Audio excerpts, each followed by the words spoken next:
Disappearances. Terror. Story. My name is Agustin. I am originally from Chalma. For 9 years, I worked in the PGR the last 2 years before leaving.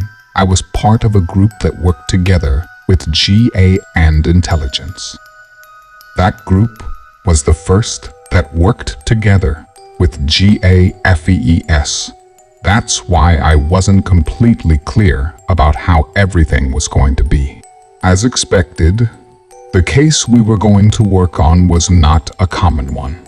The issue to be dealt with was the massive disappearance of children in certain specific areas. Those areas were cities surrounded by small towns. That was curious. All the areas were the same.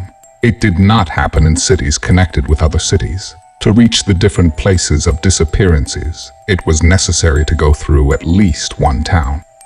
Another interesting fact is that in all the towns surrounding the cities, there were strange altars. That was the reason why the GAFES were involved, because in the northern part of the country, it was a common practice among substance traffickers to place altars to surround their activities with mysticism. Those of us from the PGR would do field work. The GAFES would make life difficult for the criminal organizations that had operations near where we were investigating, and the intelligence would be in charge of contrasting both results. My colleagues and I, the first thing we noticed was that all the missing children were only from the cities. The towns were not being affected when logic dictates that it should be the other way around. For that reason, from my first reports, I made nows, suggesting that people from the surrounding towns were involved in some way. Before leaving the first zone, we took 3 days to visit the nearby villages. We found many children, taking into account the houses that were there. I estimate that each family must have at least 7 children. The people who lived there were very friendly. Honestly, I expected them to receive us with a bit of hostility. Of course, that was supported by my theory that they were involved.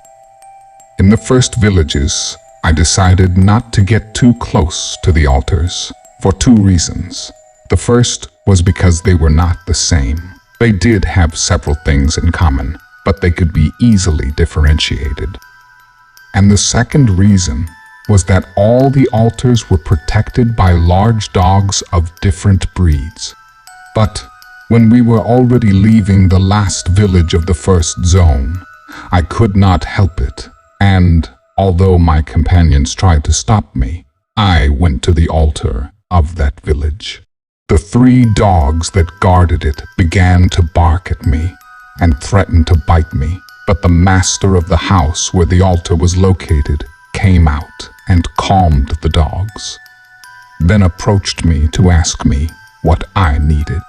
I showed him my badge and told him that I was there because I was investigating the disappearance of the children in the city, and I was looking for any information that could help me.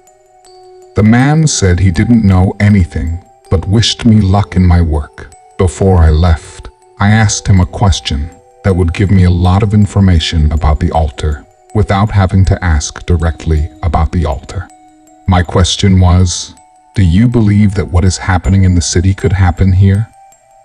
The man answered me very confidently that no, that they were protected by the altars, that the Mother Goddess was protecting them from the plague. I said goodbye to the gentleman and went back to the car, and we left to the next area, which was about 250 kilometers away. On the way, I was writing my report while talking with my companions. They believed that the altars were not related, and that it was only to confuse us and make us believe that there was some kind of cult or sect. But what I was thinking was that the people in the villages knew what was happening, and those altars had been erected to try to protect themselves. My perspective had changed after that brief conversation with the Lord of the Altar. His answer made me think of another theory. Maybe they knew much more than what they were saying, but they did not speak out of fear of what the Lord called the plague. Before arriving to the next town, we were updated on the number of missing infants in the areas to be investigated.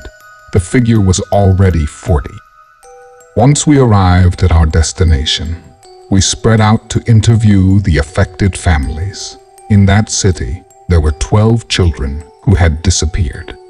At the end of the interviews, we reached the same conclusion we had reached in the previous city. The families of the missing children had nothing in common. The children did not resemble each other. The age range was also very wide. There was nothing to indicate the existence of a pattern. Then we went to check the villages, to try to get someone to tell us something. When I was walking through one of the villages, a boy with Down syndrome came up to me and told me that it was the witch's fault. I honestly confess that this statement seemed a little out of place. Don't get me wrong, but I could not take seriously what the boy was telling me. Days went by, and the children continued to disappear without a trace.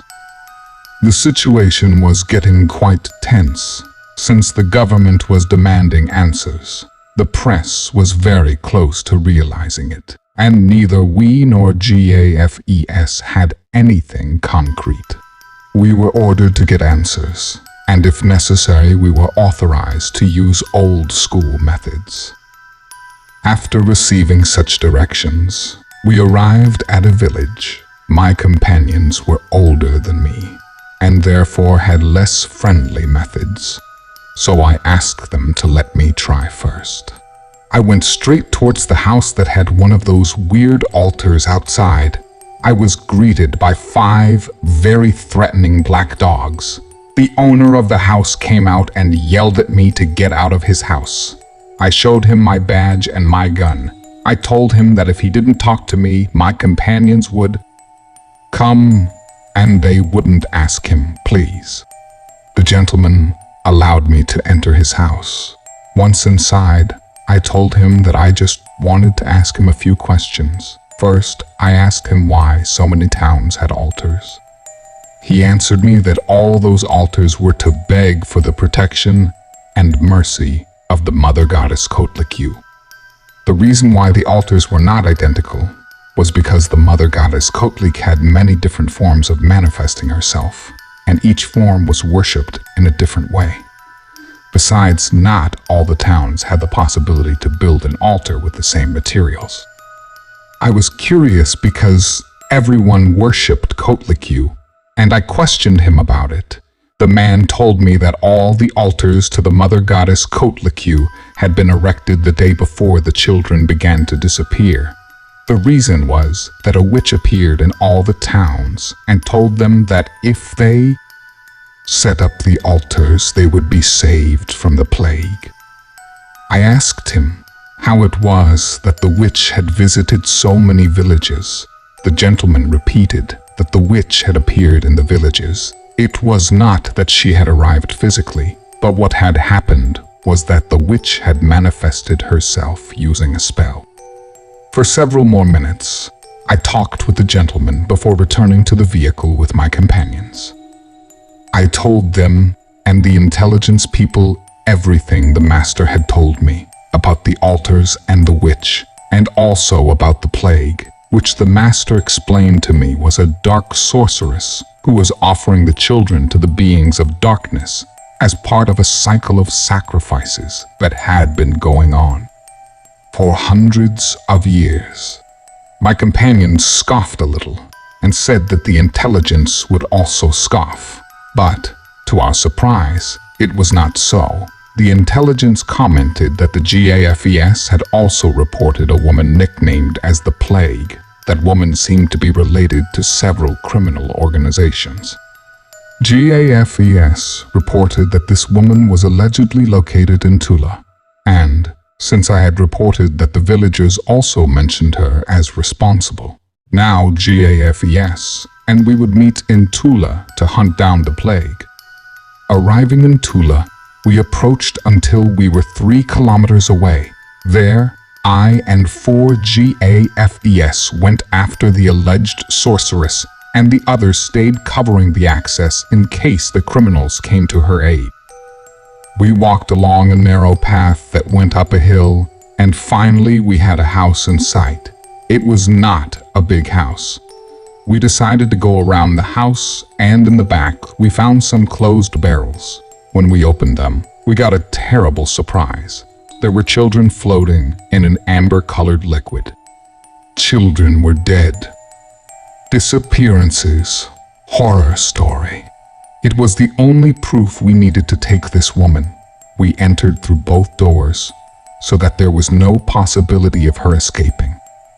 When we got to the central part of the house, there was the woman.